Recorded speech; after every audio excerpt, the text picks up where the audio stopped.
Hi, Jai here from indexphoto.com, and tonight I'm shooting at Canary Wharf. The reason why I'm talking so quietly is because I'm in a residential area and I don't want to upset the neighbours. I'm doing some night shots with my Olympus EM10 with a 12 to 40mm lens, the Pro range.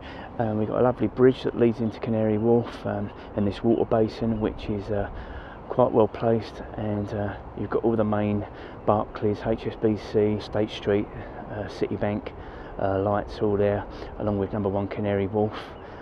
This is a residential area. As you can see, there's houses either side of me, so I really don't want to upset anyone.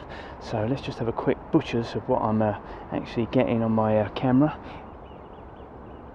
Here we go. I don't know if you can see that too well, but yeah, we're getting some nice pictures there. Anyway, I'm going to sign off. I'll leave you with this lovely view, and let's have a look at some of the pictures that I got tonight.